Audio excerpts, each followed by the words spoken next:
All right, man, peace.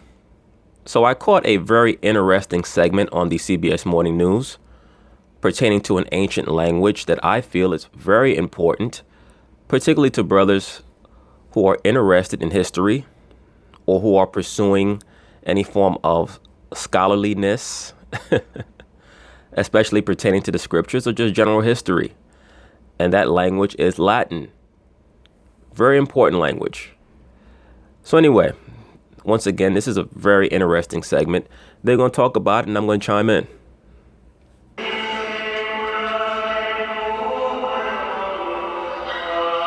It's a rare sound these days. A Roman Catholic Mass said in Latin. The language was once at the heart of Western culture.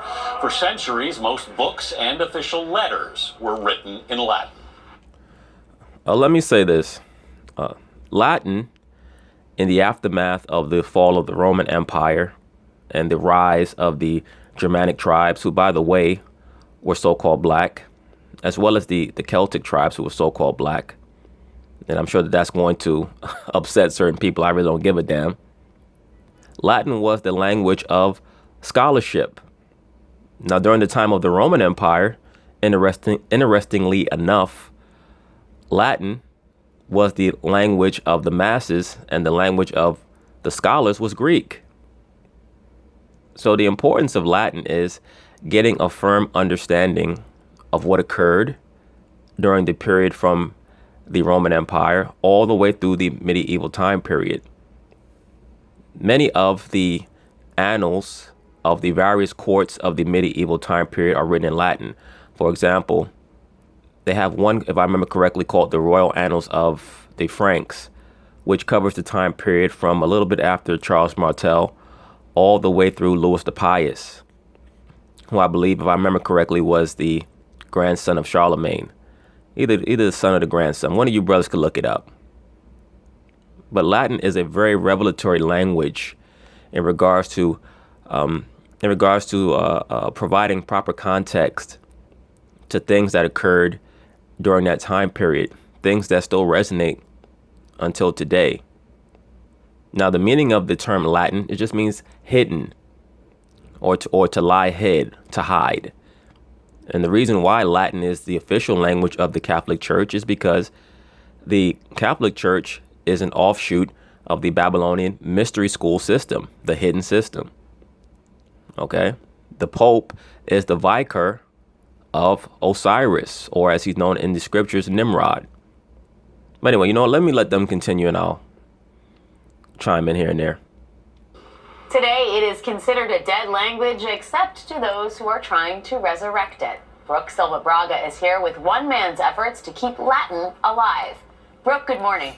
Good morning. Well, one estimate puts the number of truly fluent Latin speakers in the world at just 100 people. But one man has made it his life's work to save the language from extinction, and where he's doing it is as unlikely as how he's doing it. I was in 1633. In the basement of a nursing home in Milwaukee, the world's best Latin lessons are given for free. Where's Virginia nearby? In the middle of the table, that's Father Reginald Foster, You're gonna have to do this sooner or later. Maestros, a priest who lacks patience, sit down and shut up. a teacher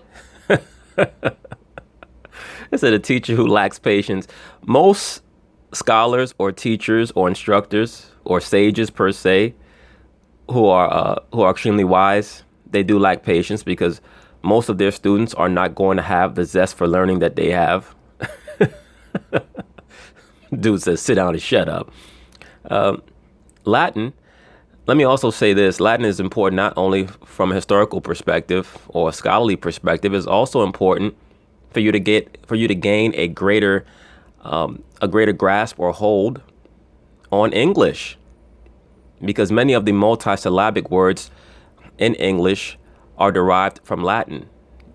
You'd be surprised about what you can learn about the etymological meaning of words when you have an understanding of Latin. It certainly brings a greater hold, a greater insight to what words mean and what they actually imply. teacher who dominates his classroom. You better be awake. The man who has managed to convince hundreds of people to dedicate their lives to a language no longer living. His passion is what drives us. He's like the rock star of the Latin world. So it's just great to be in his orbit. Why are you so good at Latin? Is it just the time you put in? You see what I'm sitting on? My butt. You sit on your butt and study Latin as long as I have. You'll be a master too. In other words, it's not that hard. You just have to have a zest for it and a verb for it. And I agree. I learned Latin in high school. We used to have classes every day from freshman year all the way to senior year. And I'm nowhere near as good at it as I was in high school. But I can still recognize certain words, and I still remember many of the rules, even though I have to get back into it. But Latin is a language for people who love history. If you don't love history, it's not really going to interest you. But for those of you brothers who are into the knowledge or who are interested in getting a greater understanding of the scriptures, the Bible, it is certainly a language that is worth investigating. It just seems too hard. No.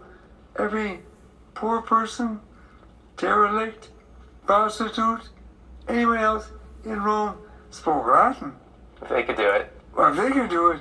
And I also say, when the Romans said to their dogs, bad pets, come here, sit down, and eat your dinner. Veni hoc, concede, et cenam tuam sume. And take your dinner. In Latin. Well, the dogs picked it up.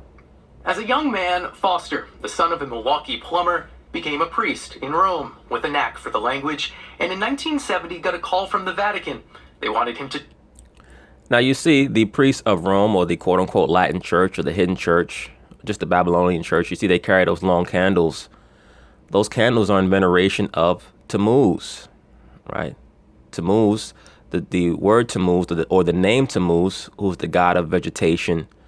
That's basically the Semitic version of Heru or Horus. The name Tammuz means to be purified by fire. And that is why you'll see the extensive use of candles, not just in the Catholic Church, but also in the Wiccan Church. And I'll probably be doing a video on the Wiccan Church very soon. Remember when I did the video on the Spike Lee film, She's Gotta Have It?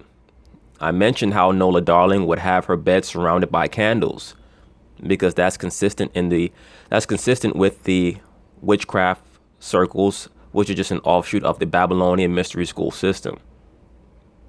Okay, so when you become a priest of the Catholic Church, Catholic meaning universal, also known as the Latin Church, which means the hidden church or the mystery school, they carry the candle in veneration of Tammuz, aka Heru, or he was also known as Apollo. To translate Latin for the Pope, for the next 40 years, he wrote speeches and letters in the names of 4 popes. And I mentioned this before. You can see the popes, that headpiece that the Pope wears is the fish hat for Dagon. And those of you brothers who read the scriptures, you know who Dagon is. He's the fish god. Now, in Egypt, he was also known as Latus, Latus. And the fish god, or Dagon, was venerated in Egypt as Latus, which was another name for Osiris, because it was believed that Osiris was put underwater and he came back to life. He regenerated. Also note that the Hindu god Vishnu is known for being half man, half fish as well. But that's it. That's a composite of Nimrod as well as Noah, because the name Vishnu just means the man of rest. See, the difference between the other nations and the so-called pagan mythologies or the mystery school system and the Bible is that the Bible tells you what actually occurred. These other systems tell you they tell you what occurred historically from the perspective of Cush and Nimrod, and what they'd like you to understand based off of the veneration of Osiris, who was set up by his father to be the left-hand version of Christ. So you have many of these brothers who delve into these other belief systems, and they want to tell you about how Christ is really Heru. What they're really telling you is that they don't understand the Babylonian Kemetic mystery school system, nor do they understand the Bible. Osiris, or Nimrod, was trying to take on the characteristics of Christ, which is why he was eventually put to death by Shem, who's known in the Kemetic mythologies as Set. He is the person who conquered or killed Osiris and cut him up into many pieces. Okay? And who thereafter pursued his mother slash wife, Semiramis. But just to get back to the point, when you look at these high level figures in the Catholic Church, they're venerating the fish god, Dagon, who was known in Egypt as Latus, Latus, which the term Lat or Latus means to hide, the hidden one.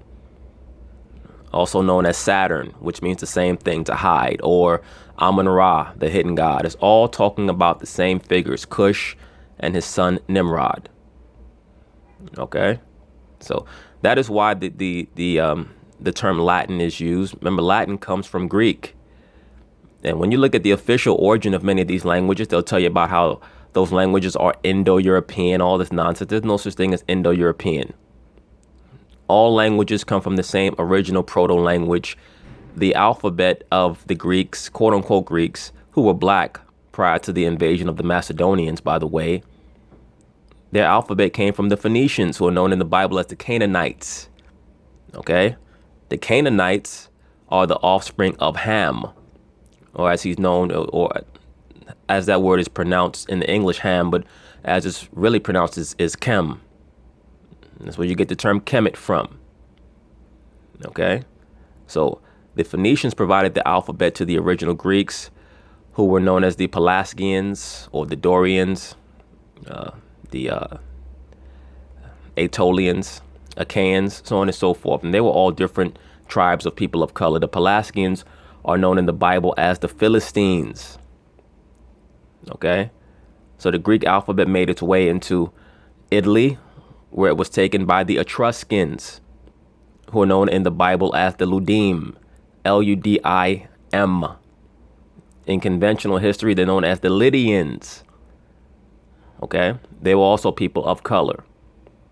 The Etruscans passed their alphabet down to the Latins, and Italy was eventually invaded by the Caucasians, who became known as the Imperial Romans, who came into power after they conquered most of that peninsula.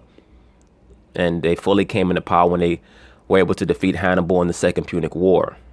And then they went on to have a war with the Macedonians for supremacy of the Mediterranean region. Okay, but the Pope is just a vicar for Osiris, which once again is where that headdress comes from. And that term Lat or Latin, it just means to hide. Even the god Shiva was known as Laut or Lat, the hidden god. Okay, also the destroyer god. So Osiris, Saturn, Amun-Ra, Shiva is all talking about the same entity. Okay? Tim, that you're the Pope. What would you say? I said, well, I have some ideas. One of Foster's ideas was rejecting the trappings of the church. Instead of a priest's habit, he dressed like a working man. Instead of a mattress, he slept on the floor. His Latin was so good the church tolerated Foster, but the high-profile job didn't quite satisfy him. Because what we were doing upstairs in the office was useless. No one's reading those letters. So I said, I want to do something useful. Teach them Latin. In my way. His way meant scrapping the traditional method of memorizing tables of text and instead treating Latin as a living spoken language. It was a radical departure in approach. And let me say this, that's really the only way to learn a language, especially an ancient language, is through conversation. When I was in high school and we were being taught Latin, we would always recite the Our Father. That's the first thing that we would do. We would recite that in Latin.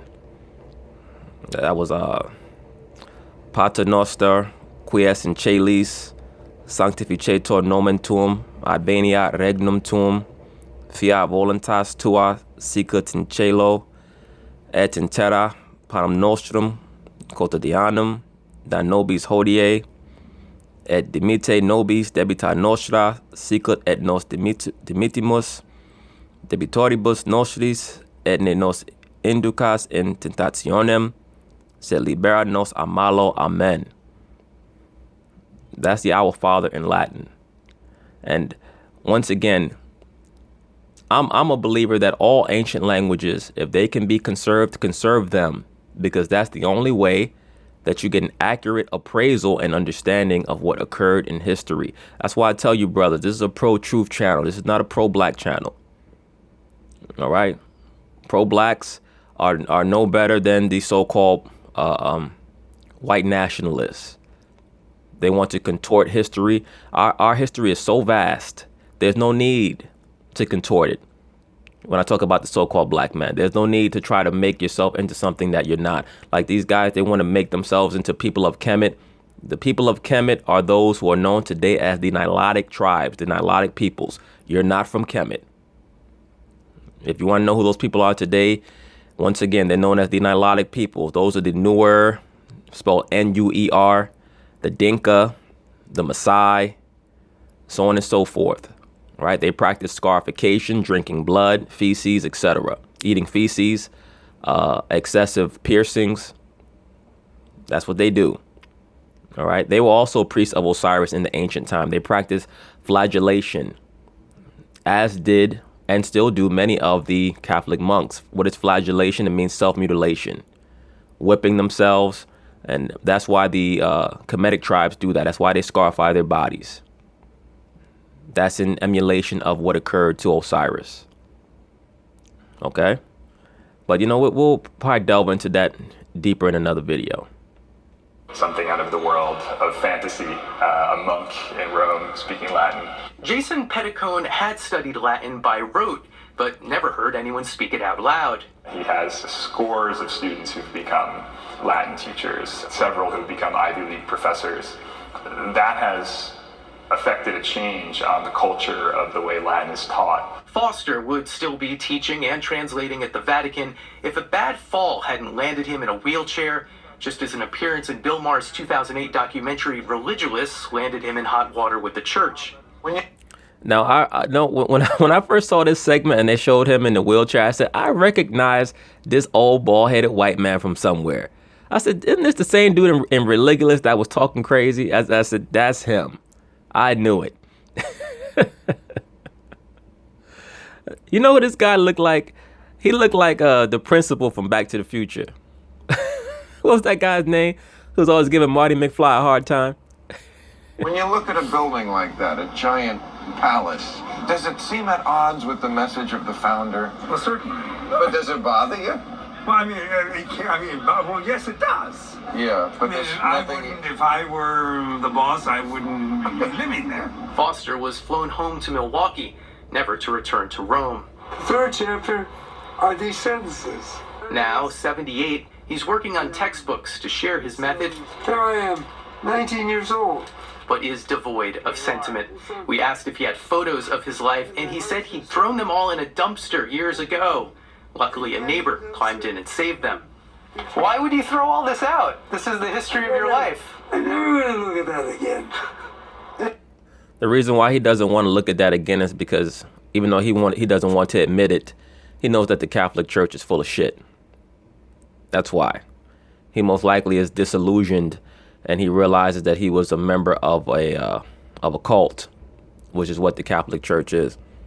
And let me also say this: when you go into the scriptures and it tells you that it talks about the number of in Revelation, the number 666, that's in reference to Saturn, or as he was also known as Latinos.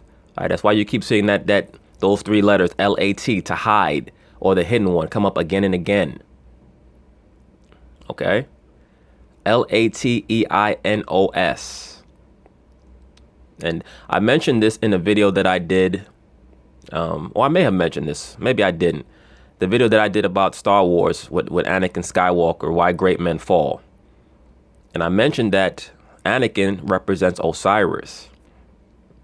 Padme represents Leto or Lato, which is the hidden goddess. She's the one who gave birth to the twins. If you look in the Greek mythology, quote unquote mythology, which is really just a coded version of what occurred in history, Lato gave birth to, or Lato, I should say, Lato. She gave birth to, I believe it was Jupiter's twins, that being Apollo and Artemis, who are represented in the Star Wars saga as Luke and Leia, because Apollo is the Greek version of Heru. Okay, Heru is the light bearer. He is also known as the Skywalker. Artemis, the female, is known as the warrior princess, the archer, the huntress. That is Leia. Okay, so George Lucas, he got the idea of Star Wars from the mythologies. He also took some components of the Bible, but I'll be dealing with that probably if I do a video on Star Wars. And also it was to promote the craft, all right, his Wiccan beliefs. But that's a story for another day. It's gone. Past. Finished. Over with. Done. Forgotten. Goodbye. Ciao, ciao. Except it isn't really. Foster's old students not only carried on the Latin summer classes in Rome, Jason Petticone's nonprofit, the Paideia Institute, now brings Latin into underserved American classrooms, helping these kids' English vocabularies in the process. Wait, guys, wait. And on a recent Saturday, high school students swept through New York's Metropolitan Museum of Art for a Latin scavenger hunt. Once again, you'll see the link between Latin and historical research. There's not much point in knowing Latin if you're one of these people who doesn't care about history or who just lives in the moment, lives for today. But you will definitely find that people who are interested in Latin also have a high level interest in history. Okay? Like in ancient Latin, the C was pronounced as a K oftentimes. So the term Caesar really is Kaiser. That's where you get the term for the German chancellor, the Kaiser, from, like Kaiser Wilhelm. Or in Russia, the term Caesar became known as the Tsar. So in the aftermath of the Roman Empire, there was a heavy influence on all the kingdoms that came afterward and the ruling empires that came afterward. The gospel of Father Reginald Foster is winning converts. How long have you been studying now? 557 days. So she won't forget, Grace Milliman wrote the date on her shoes in Roman numerals. September 2nd, 2016. And I walked into that classroom and, like, my entire life changed. People say it's a dead language. It's roaming around. It's not dead. But bump. That's nerd humor right there. You were ready for that. I am always ready for that. This is so fun. Seeing a young person that excited, even if he doesn't want to admit it, I think would make Reginald really, really happy. And I think that in her, he will live on and the tradition will live on. And let me say this, it's unfortunate that many times when you watch these features, you see many of these young children who are reading Latin and going to museums, and most of the time they're not black. And the interesting thing is that during the late Roman Empire, it was led and dominated by so-called black men. Many of the more notable figures of ancient Rome, other than the imperial period, were so-called black. Believe it or not. All right? Marcus Aurelius and Septimius Severus and Caracalla and the four tetrarchs, Diocletian, Maximian, and of course Constantine, so on and so forth. Those were all so-called black men. Okay? So you should not feel a detachment from the Roman Empire. And as I've already stated, the outset of the Roman Empire or the Roman Republic were dominated by the Etruscans, right, who basically taught the Caucasians who came into that land about engineering and science, and also many of the more arcane aspects of their culture that they got from Babylon, what they call augury, or reading the flight of birds. Also, the haruspex, which was reading the liver, right? They would take out the liver of animals and read them to try to prognosticate the future, which they got from Babylon, right? Divination, all these things the Caucasian Romans who were going to become the Imperial Roman Empire, they learned from the Etruscans. So, once again, it's important to understand history in its proper context. And also remember too, when Yahushua, or as he's conventionally known, Jesus Christ, was put on the cross, the statement that was above the cross was in Latin as well, right? Was in Hebrew, Greek, and Latin. Latin is easy. If it's taught right. That's what you've tried to change. I am changing. I'm going down to teach right now. And Foster is willing to teach anyone who shows up in Milwaukee, no experience needed. His method is also taught in a London summer program, and his second book in that 5-volume series is now headed to the printing press. And he says he has no plans to stop teaching. Amazing. Tempus fugit carpe diem. Yeah. That's all I... That's interesting. I may have to check out his book. And, the chick said tempus fugit carpe diem. For those of you who don't know, that means time flies and seize the day. I know. I know he said even a dog could learn it, but I took it all the way through high school, and it was murder. He says people are learning it the wrong way. I think he's probably right.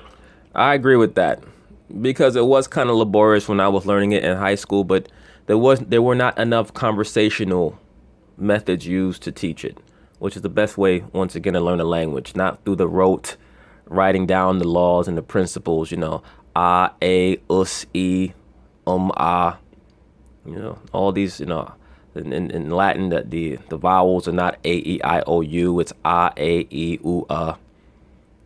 All these things you had to learn, all these rules in Latin, but the rules are hard and fast. It's not like English. English is such a whimsical language. It's very difficult to learn. In Latin, the rules are relatively hard and fast, but it is what it is.